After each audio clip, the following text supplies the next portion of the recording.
He had virtually nothing to do with India. For almost 30 years, he was living in Australia. His visits to India have been few and far in between. Yes, he was probably influenced by the ISIS ideology, but it had nothing to do with what is happening in India. That is not to say that there haven't been people in India who haven't been influenced by that ideology. But again, when you compare with any other country in the world, especially the Western countries, because I've seen some commentary in some of these Western countries that, this is a third world problem. This is not a third world problem. Most of the ISIS recruits have gone from rich countries in Western Europe, from Australia. Australia has had plenty of guys making a beeline to the ISIS from the UK, from the US, from Canada. I don't think anybody can point any fingers at India, especially in this particular case. But even in other cases, there have been maybe I think according to some documentation, about 100 people out of a population of almost 170, 180 million Muslims in India. Who went to Syria and the like, right? Some went to Syria. There were a few others who went to join the IS Khorasan in Afghanistan. Yes. Between the two places, there have been about 100 odd cases, but nothing more than that. And a small number of cases within the country, people or most of them were idiots who didn't even know how to manage it. So they were very easily apprehended and prevented from doing any damage. And many of them were put through some kind of de-radicalization programs. I think some kind of monitoring is taking place. So frankly, I think the Aussies really need to look into themselves to figure out how exactly things have panned out in this particular case, whether they dropped the ball somewhere, whether some things slipped through the cracks. And in many cases, we have seen, including in Western Europe, that people who were, on the radar screen had been allowed to slip off the radar screen and then had carried out certain actions, and then there was embarrassment all around. So I think this, frankly speaking, has nothing to do with India. No, I think that's an important point. Lev, this is a horrific terror attack, but I think it's important, and the only reason that I bring this up repeatedly is because this is the way the narrative is going to be built up, that India somehow harbors terrorists, or India is a country from where terrorists come. In fact, this is a person who's been essentially out of India for 27 plus years, number one. Number two, when it comes to the fight against terrorism, India is at the forefront. In fact, with your country, Israel, we are firmly in support of what you stand for in terms of the fight against terrorists like Hamas. That being the case, is it important to make a distinction between where terror comes from and how radicalization takes place? As far as Israelis are concerned, Prime Minister Modi inherited a very problematic foreign policy from the Congress Party. And he was the first Prime Minister to come to Israel. And Prime Minister Modi shows his support to Israel each and every time. And also during the war, India helped Israel in ways that journalists know, and some of the things we don't even know. So the fact that this individual or another individual lived or dwelled in India has nothing to do with the sympathy that each and every Israeli has for India. Michael Feller, what other information do we have at this stage? For example, there's a report which came out which suggested that the father was perhaps seen with the son traveling on an Indian passport and was in the Philippines recently. The police here in India, in Telangana, have now confirmed that he did still have an Indian passport. So he was an Indian national. In terms of the investigation itself, what are you picking up? Thank you. So I think the focus isn't so much on the nationality of the father. This tragic event, there were many points of failure. There was a lack of a police presence at Bondi Beach itself. The intelligence services had picked up the son years ago, but then stopped those inquiries. He was an Australian citizen, not an Indian citizen. Was just as culpable. He will be he's woken up from a coma today. We'll no doubt find out more in the days and weeks, months ahead. But from Australia's perspective, the debate isn't so much on where the alleged gunmen came from. It was the failing of the police, the security services and the government. Australia has had a massive problem, not just with Islamist terrorism, but more pertinently since October 7, 2023, Sure. a problem of anti-Semitism. And this is a wider picture that Australia needs to grapple with. You know, Mr. Feller, just one point. India doesn't have a policy of dual citizenship. That being the case, and with the police over here saying that he had an Indian passport, in fact, I'll quote that sentence, Sajid Akram carries an Indian passport as on date, and his son Naveed Akram and daughter were born in Australia and are Australian citizens. Therefore, this man's citizenship is Indian. Are you suggesting that he may have had more than one passport? We don't know. I don't know for sure. And there will be details which will be debated and not known for some time yet. You know, in terms of anything else, because the little information we have so far is that there were ISIS flags, there were improvised explosive devices which were found in a vehicle. There is a little bit of information on the radicalization, particularly of the son who's been killed. Could you share any other details that you may have on this father-son duo? Were they lone wolf attackers or were they part of a larger module? Frankly, Vishnu, we don't know too much right now. Till yesterday, we were all thinking that this guy is probably from Pakistan, which has a track record of these kind of characters going to other countries and carrying out these kind of actions. So we really don't know much. We don't know how they've got radicalized. Was it some local preacher or some local network which was getting into their heads, or what snapped in them? That is one. Second, I agree with what the gentleman earlier was saying. You know, we've seen, and not just in Australia, but even in other countries, there has, over the last 2 years or so, since October 7, there has been this culture of impunity, almost permissiveness, that you can actually laud terrorist groups, you can identify with terrorist groups, you can hail them, you can sloganeer in their favor, albeit with some dog whistles. You can say that I'm not anti-Jewish, I'm anti-Zionist, and frankly, we know that that's again a dog whistle, to say I'm anti-Zionist, not anti-Jewish. But anti-Semitism has made a comeback of the sorts, and I might be exaggerating, but perhaps maybe after the Second World War, we've seen a massive spike in that. And governments in Western countries under this completely disingenuous excuse that, we believe in freedom of speech and expression. Damn it, it's not freedom of speech and expression when you are hailing terrorists, or when you are hailing mass murder, or when you are calling for the extermination of a community and you are shouting out from the rooftops to gas the Jews. That's not freedom of speech. And frankly, it's not just about Jews. When you see these fellows in Canada and in other countries, including in Australia, talk about Hindus, for example, and they say, kill Modi, politics. Kill India, politics. Yeah, that's not freedom of speech. That's a threat by terrorists. And it happens in Canada all the time. I take your point completely on that. This isn't freedom of speech at all, right? That's out of the question if you're threatening somebody's life.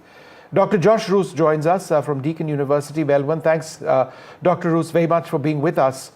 From the video which emerged, it did seem that the son in particular was fairly well versed in the use of that rifle. There were 6 rifles apparently which were registered in their names.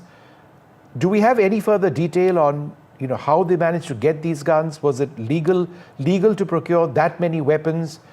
Do we know anything about their training to use these weapons? The fact that they had explosives with them as well? Yeah, good evening. Look, in the last 24 hours, a fair bit of information has come to light.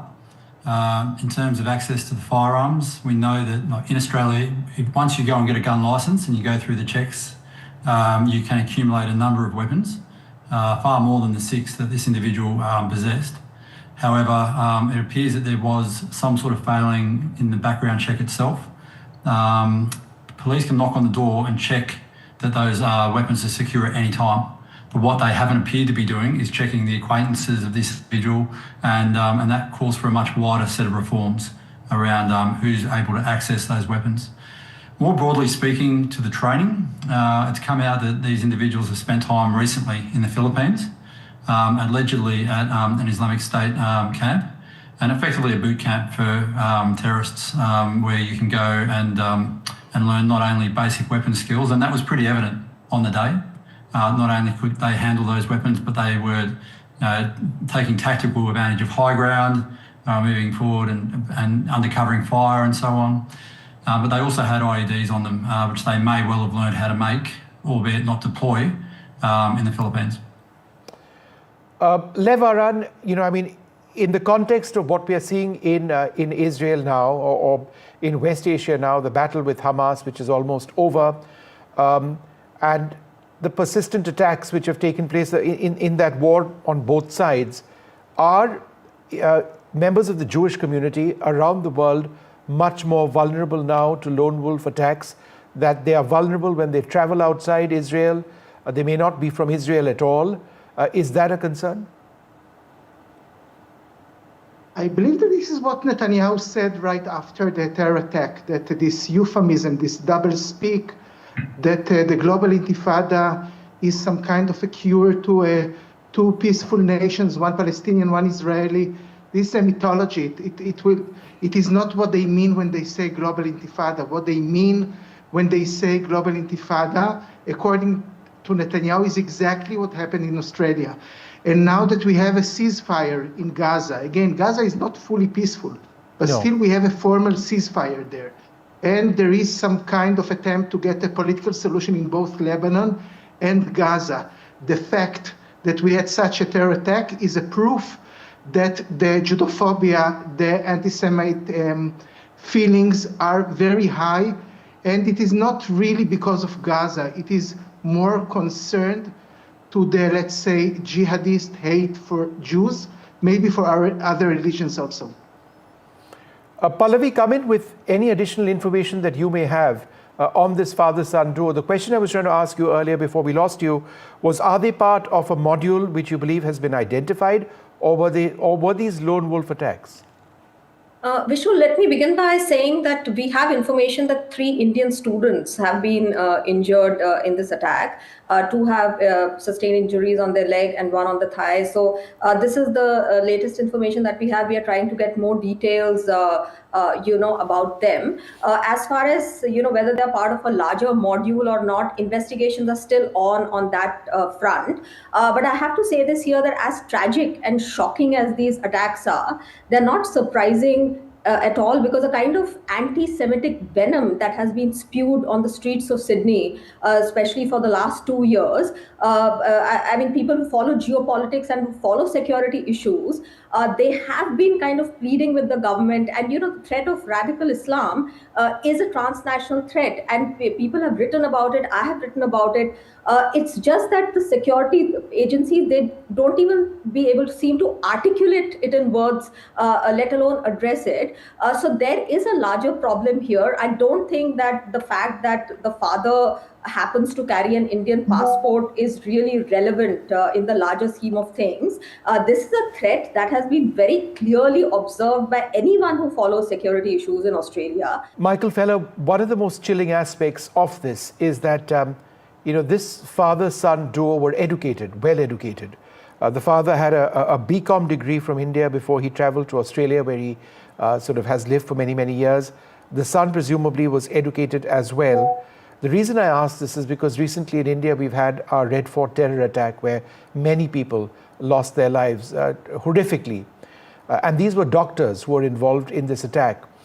So highly educated people, choosing this path, it's extremely worrying. Any thoughts that you may have on that? Yeah, it's not surprising. It's quite common that perpetrators of terrorist acts do come from educated or affluent backgrounds. You need the wherewithal to travel to the Philippines to get training, if that indeed is what happened. You need the wherewithal to purchase firearms. You need the wherewithal to have the time to plot these horrific acts. And I suppose a modicum of intelligence and education to be self-radicalized online, if that is what happened as well. These people, IQ or education does not necessarily relate to empathy and judgment. And time again, since 9/11, we saw that a highly educated cohort committed those acts, and it wasn't surprising. Pallavi, last word to you.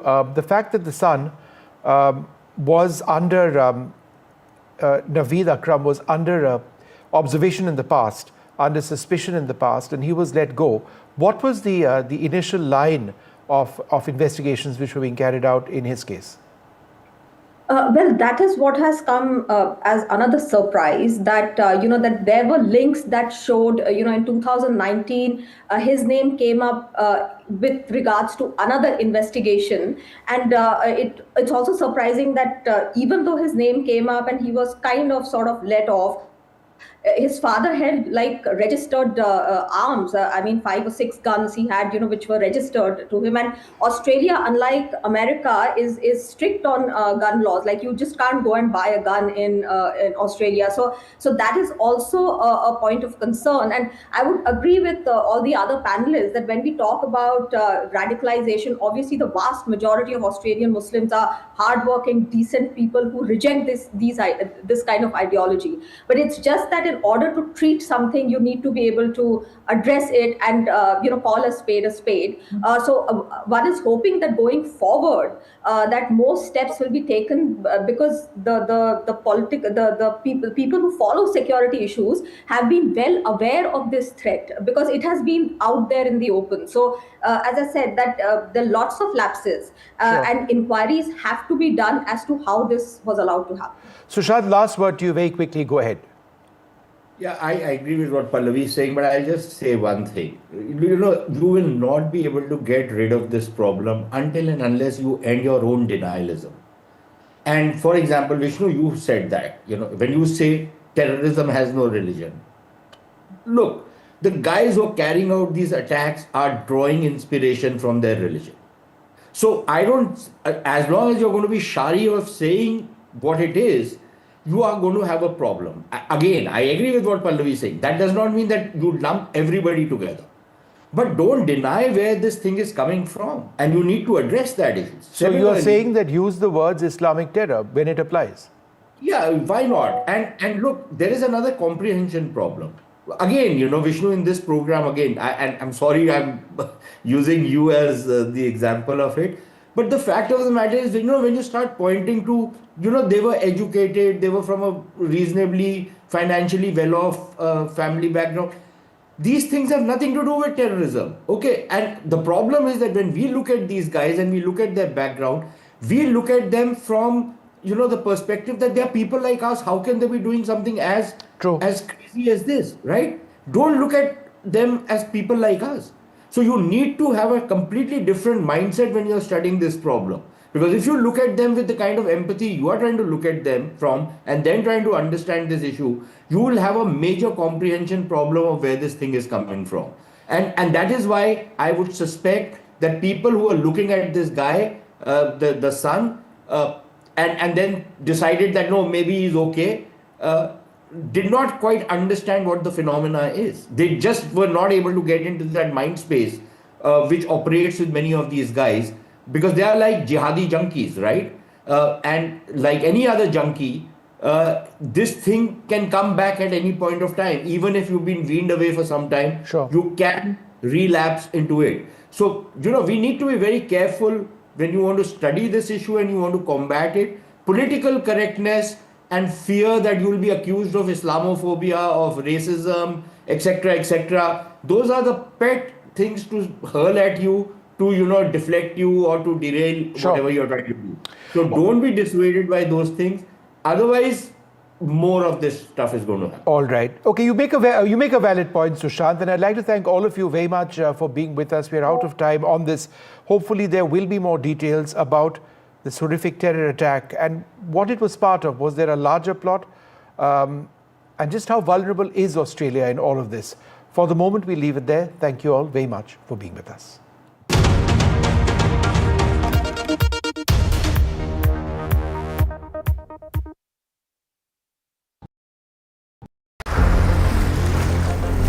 Very warm welcome to Walk the Talk. I'm joined by one of the world's top foreign affairs gurus, Fareed Zakaria. Welcome.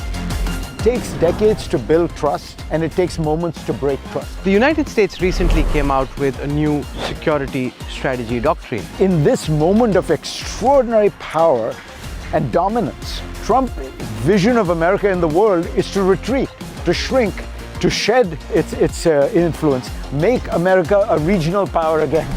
For 80 years, it's been a global power. We want to be a regional power.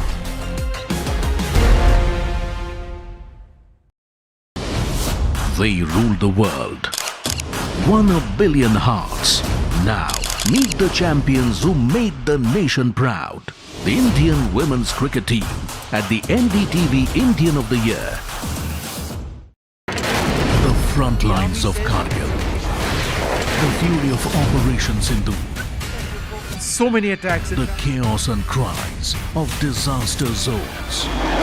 To fighter jet cockpits. And the world's most defining interviews. It's incredible. He has seen history break. Live, unfiltered.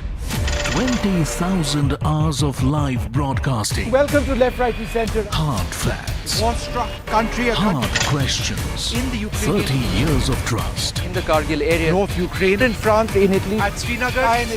Vishnu Shom for NDTV. Vishnu Shom. Only on NDTV. 21 days in Kashmir. People have bombarded me, friends, with requests for an unfiltered list of things I saw and observed on the ground. Very special ground report from the line of control. There were some children who've lost limbs in the shelling. They're now India's smallest, but possibly the most powerful crime family. Cough syrup has killed at least 25 children.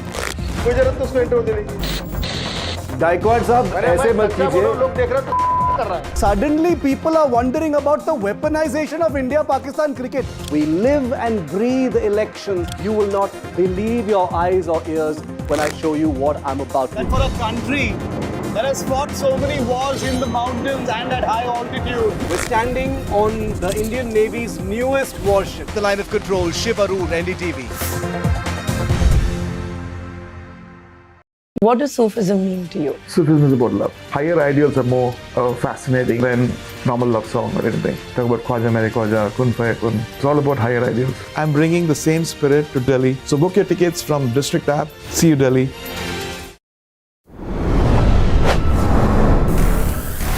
What does, say, 11 years of Modi compare with in a global context? He's going strong. Part of it is a weak opposition. Part of it is he's very disciplined. This is his life. It's why I've said that Modi is probably the most consequential prime minister since Nehru. And he's reshaped politics. He's reshaped the nature of the kind of master narrative of Indian history. Across the country. He has tracked the pulse of power from Washington to Korea. Witnessed history being made in global capitals and conflict zones. Brought clarity to complex issues of national security and international affairs. Aditya Raj Kaul, covering international affairs like no one else. Only on NDTV network. I just feel very privileged in the film industry, an industry that I'm extremely proud of. I'm honored to receive this prestigious award. I feel overwhelmed that the NDTV has chosen me for this very special award. Thank you so very much. This means a lot to me. It's a great honor and a great privilege. Really blessed to get this, and I'm really happy. This is one of the few moments I'm going to be humble, so please record this properly, guys. आज का दिन सबसे पहले जो foot soldiers, जो presiding officers और जो team है उनको सेलिब्रेट करने का है. And the NDTV Indian of the Year Award 2025 goes to NDTV Indian of the Year 2025, 19 December, New Delhi. Ideas, inspiration, impact.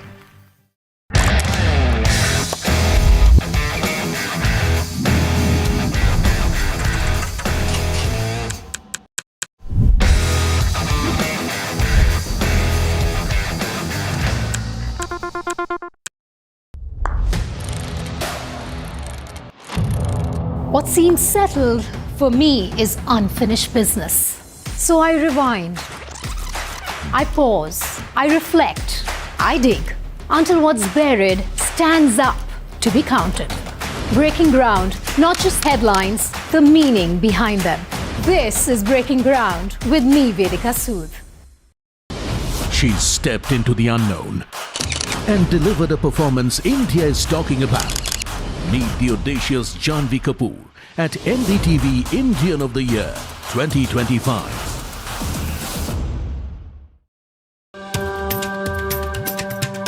Namaste, India. As you all know, I've been traveling around the world with my music. But this one is truly special. Something that's India. You all must have seen the magic that was created in Kun Fayakun. Now it's your chance to experience it with me. So book your tickets from District app and together let's create harmony of hearts. See you, Delhi. You applauded the performance. Now meet the actor who defined it. Vicky Kaushal at the NDTV Indian of the Year 2025.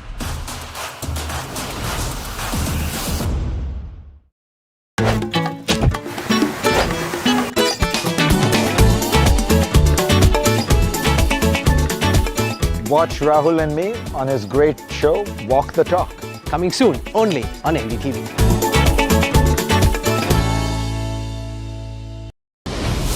A sensational debut. New heartthrob of a new India. Ahan Pandey at NDTV Indian of the Year 2025.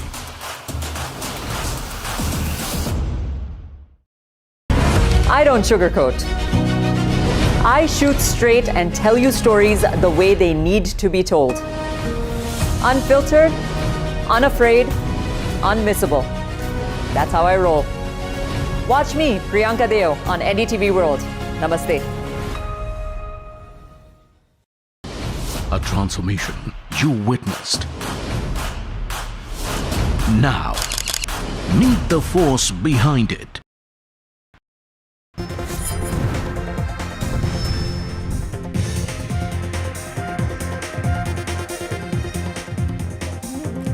Hello and very warm welcome. You're watching News Night with me, Raisha Sehgal, and on the show today, football icon, legend Lionel Messi has wrapped up his India GOAT tour, but it has left us with some important questions. Number one, are we building sport or just celebrating stars? Number two, did Messi's India tour fail to honor the commitment? We'll be answering all of that, but first, the headlines that we are tracking for you on Newsnight. 10 days after they fled India post the tragic Goa nightclub blaze, the Luthra brothers are brought back to Delhi. They will now be interrogated by Goa police.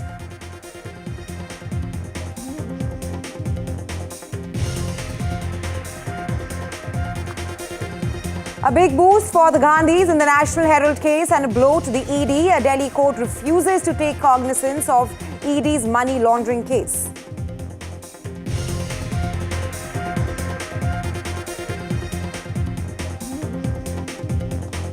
Bihar Chief Minister quotes controversy, pulls a hijab down from a woman's face during a government event in Patna. BJP hits back post old video of Gehlot removing woman's ghungat.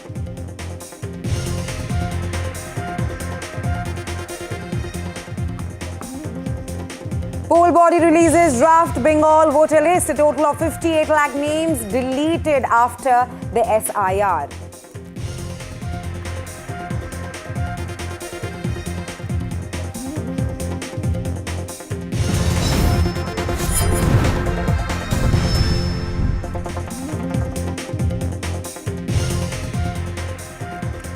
Football icon Lionel Messi has wrapped up his India GOAT tour. However, it has left us with some pertinent questions.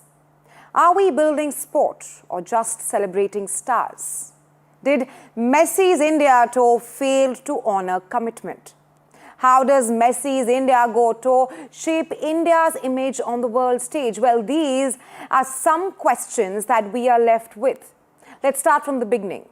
Messi's India visit began last Saturday in Kolkata, then moving on to Hyderabad, Mumbai, and then New Delhi. Across all these cities, the tour attracted massive crowds and exclusive VIP interactions. While the enthusiasm highlighted India's fascination with global sporting icons, with the spotlight extending to politicians, lawmakers, and Bollywood stars. However, the fans who spent a fortune, some even spending hefty amounts on the tickets, were left in the background because the event drifted from its very core purpose. Rather than placing fans at the center, the tour unfolded as a tightly controlled appearance shaped by access and optics. And that's exactly what we witnessed in Kolkata. A local mess which turned into a global embarrassment, because what unfolded in Kolkata did not remain a local issue for long. Within hours, videos of the chaos spread across social media and global platforms. Fans threw chairs, bottles, and vandalized stadium property against not being able to see Messi. But we are not just talking about the Kolkata mess here on the show. There's a larger question we ask. Are we building sport or just celebrating stars? Especially for a country like India that is keen to put forth itself as a capable country a capable host of major sporting events. The optics of Messi's India tour were damaging to that very image. All right, let's now tell you about how there are various sporting legends who've come out in open, and they've rather spoken about Messi's India tour. One of them being Indian sporting icon Abhinav Bindra, who has struck a reflective chord as the nation remained gripped by Messi mania.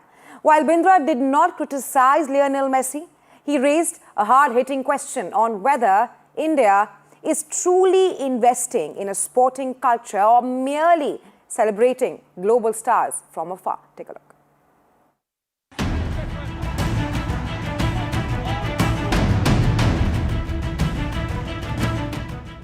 Lionel Messi's visit to India drew massive crowds and global attention. While fans celebrated the presence of a footballing legend, Olympic gold medalist Abhinav Bindra has offered another take. The Olympian admitted to feeling uneasy about parts of it, not in judgment, but out of concern over what the spectacle revealed.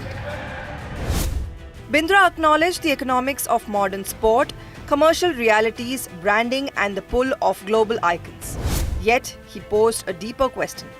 Are we as a society building a culture of sport or merely celebrating individuals from afar? Bindra pointed to the millions spent on fleeting moments of access, photographs, proximity, and appearances. And while stressing that people are free to spend their money as they choose, he said that the moment called for reflection. What might be possible, he asked, if even a fraction of that energy and investment were redirected towards grassroots sport. Bindra underlined that great sporting nations are not built by moments, but by systems, patience, and belief in the ordinary child with an extraordinary dream. As Messi's visit fades from the headlines, Abhinav Bindra's words have sparked a wider conversation about legacy, priorities, and how India builds its sporting future. Bureau Report, NDTV.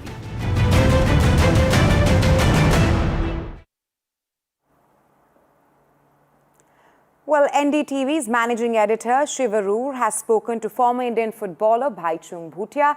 Take a listen as to what Bhaichung Bhutia has to say on all the Messi mania that unfolded in India in the last 3 days.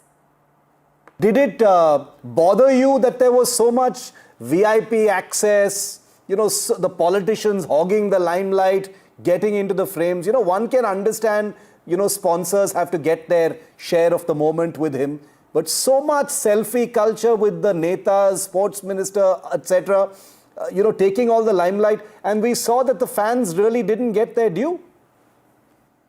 No, I think Messi's tour of India, and especially with Kolkata trip, the first trip, I think made aware that how much VIP culture is there in sports. And this has been happening over the years. I think if you look at any sporting event, the sport and the sports person should be getting the priority, but it's always been or some big bureaucrats coming in.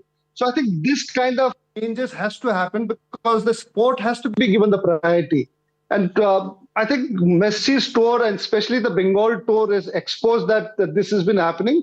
And yes, I think it was a disaster thing that's the way it happened in Kolkata. But as I said, it's been happening over the years. And I hope with this incident, with Messi's trip to India, and especially with Kolkata, the way things were managed, I hope in future that, sport is given the importance, the sports person there. I've seen a lot of, sporting events in India, bigger ones or smaller ones. You all wait for Neta or a chief guest to come in. Yeah. Till the time the chief guest is not there, the match also gets delayed. And then when you come in, there's a match happening, there's a bhasan, there is speech for the chief guest, whoever may be bureaucrat or a politician or a film star. I think the sport is the most important thing, and people have come to watch the sport and the sports person there. And in those occasions, those events, I think the sports person and the sports has to be given the maximum priority and not have a VIP culture and, look after only the VIP ones and the chief guests. All right, to talk more on this, Dilip Cherian, who is a communication consultant, is now joining me live in Newsnight. Thank you for joining us here on NDTV, Mr. Cherian. First up, I want to ask you, whatever transpired in Messi's India Goat Tour, how does that position India when it comes to sporting events with so much VIP access that we saw, selfie culture, juxtaposition to the fans being left disappointed? How does all of this play out and impact India's image on the world stage?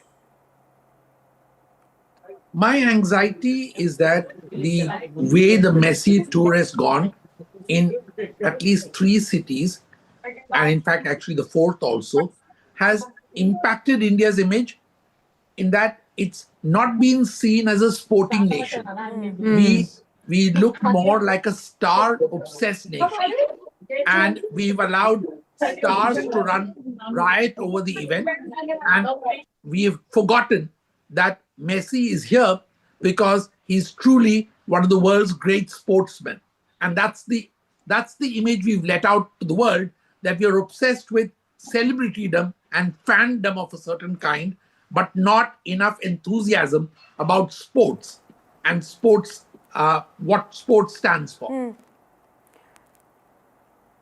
Right, aptly said, Mr. Cherian. There was everything that happened during the last 3 days when it comes to Messi's India Goat Tour, apart from sports. Like you also highlighted, with the VIP culture taking center stage and this broad sentiment doing the rounds that despite the fans paying thousands, in some cases lakhs, just to get a glimpse of Messi, they were left far behind. I'm just circling back to the same question, Mr. Cherian. Are we building sport or just celebrating stars in India? It would be impossible for the number of fans that Messi has to be able to actually have any physical or closer contact with him. But I think that where they would have been quite satisfied is if Messi was seen publicly interacting with India's future sports people and preferably football stars, because we have young teams who are actually doing well globally, and this would have been a great opportunity for Messi to be seen publicly interacting or just kicking a ball for them. And that's all that the fans should have wanted to see. Instead, we had random celebrities with nothing to do with the sport, especially film stars, attempting to, and politicians attempting to take center stage, and fans hated that. The second thing which we need to keep in mind is that what came through starkly to the whole world, and this comes through quite often, is the huge gap between the privileged few VIPs and the huge mass of people whose enthusiasm all these stars actually live on. Right, Mr. Charan, you've highlighted how this event just broadened the gap between the haves and the have-nots, between the privileged and the not-so-privileged one, which just brings me to my last question. Considering whatever happened during Messi's India Goat Tour, do we have the leadership to host such massive events, and how can this VIP culture be changed in the future? The only way we have come through in this is we are creating a large question mark on whether we have either the leadership for moving towards Olympics in the future. That's one. And the second thing is that as far as we are concerned, we should actually be seen as a country that is spending money on making sure that we create sports facilities rather than voyeuristic opportunities of this kind. We really need to focus on our teams and the young people playing sports. Right, aptly said, Mr. Charan. Thank you so much for joining us here on NDTV and sharing your insights with us. Well, angry fans attending Lionel Messi's tour in Kolkata ripped up seats and threw items towards the pitch after his appearance at Salt Lake Stadium in Kolkata. They were left disappointed when he emerged to walk around the pitch and was obscured by a large group of officials and stars. Let's in fact listen in to their reactions and how disappointed were the fans. एकदम घटिया event 10 minute के लिए आया, सारे नेता मंत्री corporate officer सब उनको घेर लिए, कुछ नहीं देख पाए, ना एक किक आउट करवाया, ना एक पेनल्टी लिया, कुछ नहीं किया। शाहरुख खान को भी लाना का बोला था, कुछ नहीं लाया, 10 मिनट के लिए आया, चला गया, पूरा फ्रॉड करके चला गया। इतना लोगों का पैसा, इमोशन, टाइम सब बर्बाद, कुछ नहीं देख पाए, कुछ नहीं देख पाए। नहीं किया जा रहा है मेसी को, क्योंकि इतना भीड़ है उसके आसपास में। हम लोग सोचे थे कि एक बार बॉल टच करेगा या फिर कुछ फ्री किक भी होगा या फिर पेनल्टी भी शूट आउट होगा दोनों तरफ, कुछ नहीं, बस आया, देखा और चला गया। हम लोग स्पॉट ही नहीं कर पाए सही से, 10 मिनट भी नहीं था सही से। बाहर सब लोग देख रहे हैं, मतलब अंदर से हम लोग कुछ नहीं देख पा रहे। ये एक फ्रॉड के अलावा और कुछ नहीं कह सकते हम लोग। बहुत घटिया था, वो बॉल दिखाया था बुके में, पहले से शूट आउट होगा, कुछ भी नहीं था, पूरा शिट था, बहुत घटिया, बहुत खराब, बहुत कुछ भी नहीं देख पाया, पूरा स्कैम था, पूरा स्कैम, पूरा waste time. We are very disappointed because हम अपने it's a weekend right for the children and we came that my child was so excited कि हम मेसी को देखेंगे, पर हम मेसी को नहीं देखे। It was full disappointment, and it's a scam I think for people around. Management बहुत बुरा था, बहुत बुरा था। मैनेजमेंट एकदम बकवास था। इतना पैसा खर्च करके लोग दूर दूर से आए हैं और ये हम लोगों को देखने को मिला। हम लोग एग्जिट गेट पे थे, उसीलिए थोड़ा झलक मिला, और इतना मॉब था मीडिया और वीआईपी के साथ, बहुत बुरा। Yeah, that was really disappointing. We came all the way from Darjeeling just for this. We paid like 12,000 and the people around them, like Messi, we couldn't even see him properly. That was like the most disappointing thing I have ever witnessed. India will remain the same. It's like this tour and all. It's disappointing paying that hefty amount of money. It's just that they had 50 people around him who were going around him, and we couldn't even get a glimpse of him for once. It was just those ministers, whoever were there, and he just waved a couple of times and that's it. The minimum ticket was 5K, and why were the VVIPs around Messi? We couldn't even see him, we couldn't even get a glimpse of him. So why was this scripted? I don't know. Why weren't the police taking action? I don't know anything. Everyone was furious. Everyone was very furious. That's he said that's just a scam, a business. They have made a profit out of the people's money. It's just a scam. It's a scam. It's a scam. Yeah. Global football icon Lionel Messi also visited Vantara during his India tour, and here are the visuals of Messi there in Vantara. All right, let's now take you through our other big news that we're tracking for you on Newsnight.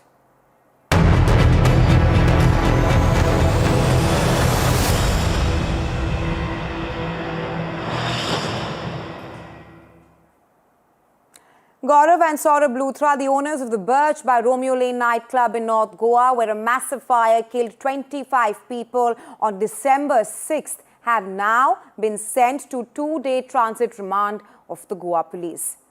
Those are the visuals of the Luthra brothers there at the Patiala House Court, where they were produced earlier today in the morning. They were arrested by the Goa police as soon as they landed in Delhi after being deported from Thailand. The Goa police had sought 3-day transit remand, but the court allowed only 48 hours instead. That's a period of 2 days of transit remand to the Goa police officials on the Luthra brothers. This after the Luthra brothers were produced before the Patiala House Court earlier in the evening today. NDTV has accessed the visuals inside the aircraft as well earlier in the morning, which brought them back. Now remember, they landed in Delhi and were taken into custody by the police. As per the procedure, they will be taken, they were rather taken to the Delhi court, the Patiala House Court earlier in the evening.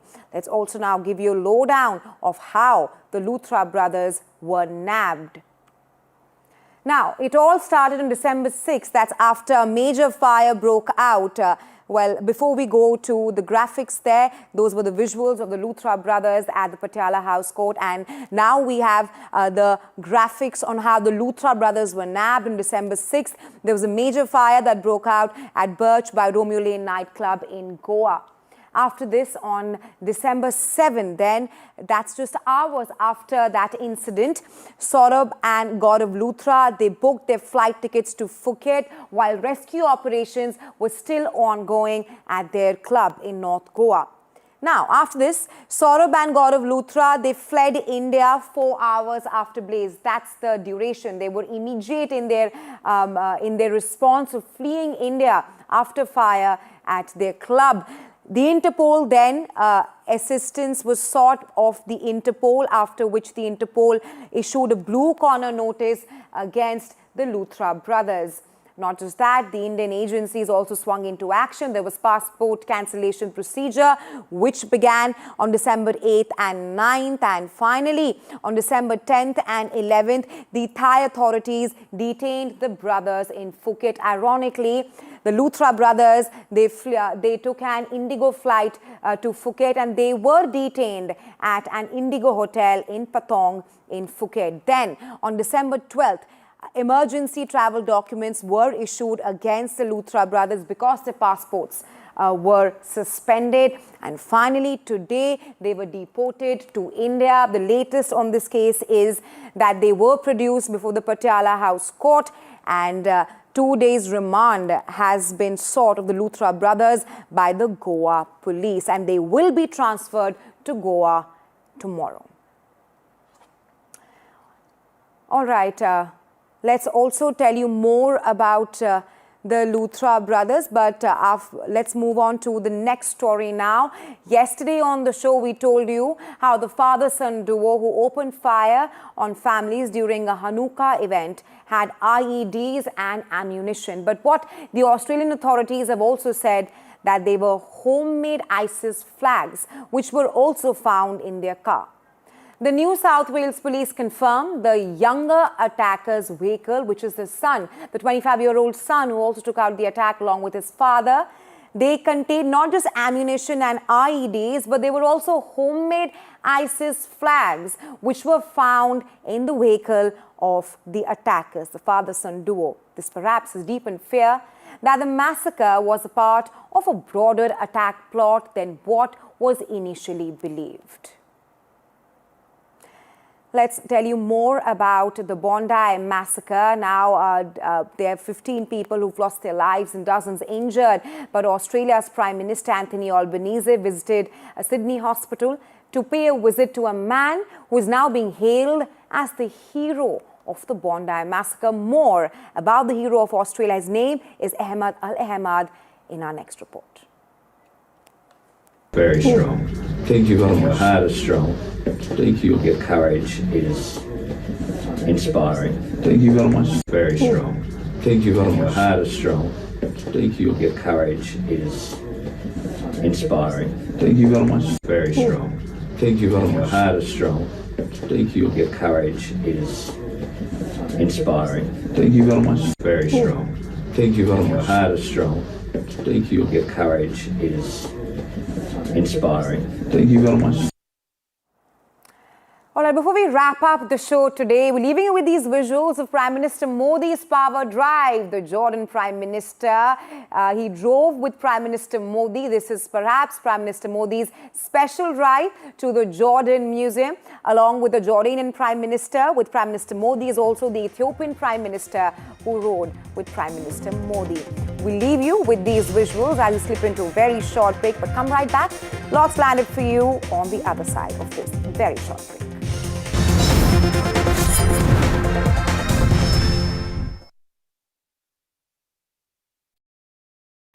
Pulling us into this country. They argue, I conclude. They deflect, I drill down.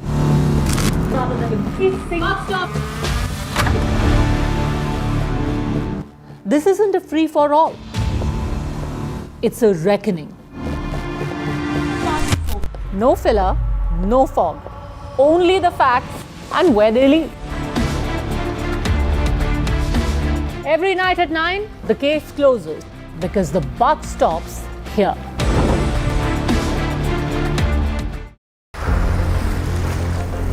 Very warm welcome to Walk the Talk. I'm joined by one of the world's top foreign affairs gurus, Fareed Zakaria. Welcome. It takes decades to build trust, and it takes moments to break trust. The United States recently came out with a new security strategy doctrine. In this moment of extraordinary power and dominance, Trump's vision of America in the world is to retreat, to shrink, to shed its influence, make America a regional power again. For 80 years, it's been a global power. We want to be a regional power.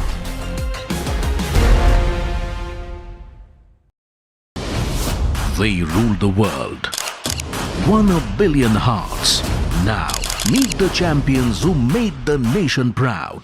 The Indian women's cricket team at the NDTV Indian of the Year. The front lines of Kargil. The fury of Operation Sindhu. So many attacks. The chaos and cries of disaster zones. To fighter jet cockpits. And the world's most defining interviews. It's incredible. He has seen history break. Live, unfiltered. 20,000 hours of live broadcasting. Welcome to Left, Right and Centre. Hard facts. War-struck country. Hard questions. In the Ukraine. 30 years of trust. In the Kargil area. North Ukraine. In France. In Italy. At Srinagar. Vishnu Shom for NDTV. Vishnu Shom. Only on NDTV. 21 days in Kashmir. People have bombarded me, friends, with requests for an unfiltered list of things I saw and observed on the ground. Very special ground report from the line of control. There were some children who've lost limbs in the shelling. They are now India's smallest, but possibly the most powerful crime family. Cough syrup has killed at least 25 children. Gaikwad sahab, aise mat kijiye. Suddenly people are wondering about the weaponization of India-Pakistan cricket. We live and breathe elections. You will not believe your eyes or ears when I show you what I'm about to do. For a country that has fought so many wars in the mountains and at high altitude, we're standing on the Indian Navy's newest warship, the line of control, Shiv Arur, NDTV. What does Sufism mean to you? Sufism is about love. Higher ideals are more fascinating than normal love song or anything. Talk about Khwaja Mere Khwaja, Kun Faya Kun. It's all about higher ideals. I'm bringing the same spirit to Delhi. So book your tickets from District app. See you, Delhi.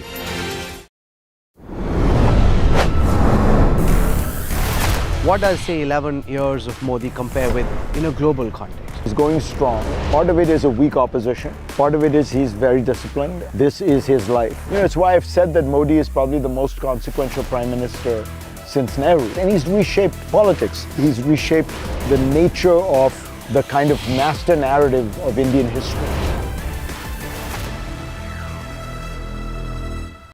Across the country. He has tracked the pulse of power from Washington to Korea. Witnessed history being made in global capitals and conflict zones. Brought clarity to complex issues of national security and international affairs. Aditya Raj Kaul, covering international affairs like no one else. Only on NDTV network. I just feel very privileged in the film industry, an industry that I'm extremely proud of. I'm honored to receive this prestigious award. I feel overwhelmed that the NDTV has chosen me for this very special award. Thank you so very much. This means a lot to me. It's a great honor and a great privilege. Really blessed to get this, and I'm really happy. This is one of the few moments I'm going to be humble, so please record this properly, guys. आज का दिन सबसे पहले जो foot soldiers जो presiding officers जो team है उनको सेलिब्रेट करने का है. And the NDTV Indian of the Year Award 2025 goes to NDTV Indian of the Year 2025, 19 December, New Delhi.